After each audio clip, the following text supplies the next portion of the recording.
یہ کوئی آسان بات نہیں ہے، شاعروں ادیبوں سے پوچھو، اور خاص طور پہ ہماری ثقافت کے بلکہ پوری اردو تاریخ کے شاعروں ادیبوں سے پوچھو، یہ کوئی عام بات نہیں ہے۔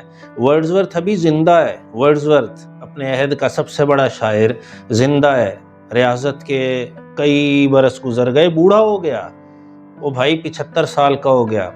ٹینیسن کو کہہ رہا ہے، ٹینیسن کو، ہمارے زندہ شاعروں میں سب سے بڑا شاعر ٹینیسن ہے۔ او بھائی ابھی خود زندہ ہو، تم سب سے بڑے شاعر ہو، اور اس نے پہچانا ٹینیسن کو اور کہہ رہا ہے یہ ہمارے وقت کا سب سے بڑا زندہ شاعر ہے، اور آنے والے وقتوں میں یہ اس سے بھی بڑی شاعری کرے گا۔ بھائی جان، بڑی شاعری، بڑی آمد کے لیے، بڑے کام کے لیے، بڑی گونج کے لیے سینہ بھی بڑا چاہیے۔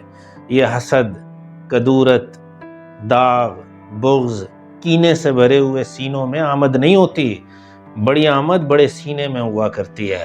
صاف مصرے سے جھانک رہا ہوتا ہے مستری پنا کہ یہ زبردستی کے شعر بنانے سے بڑے شاعر نہیں ہو جاتے۔ The mind of man is framed even like the breath and harmony of music۔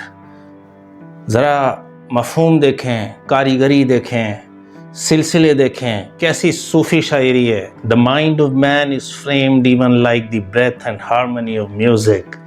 There is a dark invisible workmanship that reconciles discordant elements۔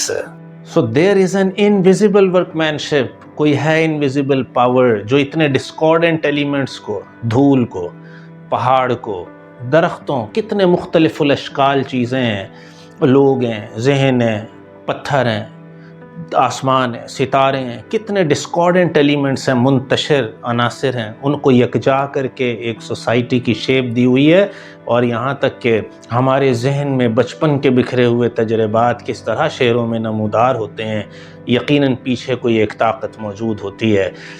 تو ورڈزورتھ ایسے بڑا نہیں تھا، وہ کہہ رہا ہے بچپن کے سارے تجربات، مشاہدات کیسے شاعری میں آ جاتے ہیں۔ بعد میں یہی باتیں سیگمنٹ فرائیڈ کر رہا ہے، سر چھپانا بھی ضروری تھا کڑے موسم میں، سر چھپانا بھی ضروری تھا کڑے موسم میں، صحن اٹھ کر کسی کمرے میں چلا جاتا ہے، صحن اٹھ کر کسی کمرے میں چلا جاتا ہے۔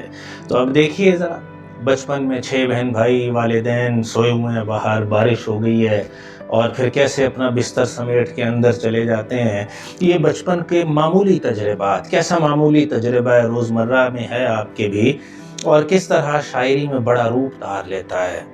سر چھپانا بھی ضروری تھا کڑے موسم میں، بچے بڑے ہوتے ہیں، صحن ختم ہو رہے ہیں، شہر آباد ہو رہے ہیں، کالونیز بس رہی ہیں، روف ایریاز بڑھ رہے ہیں، چھتیں بڑھتی جا رہی ہیں، ظاہر بچے بڑے ہو رہے ہیں، شادیاں ہو رہی ہیں۔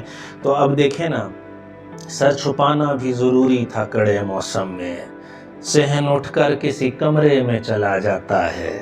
صحن کی دیواریں اٹھیں، کمرے بن گئے، تو کیسے شعر میں ڈھلتی ہیں چیزیں، معمولی تجربات کیسے بڑے شعر پیدا کرتے ہیں۔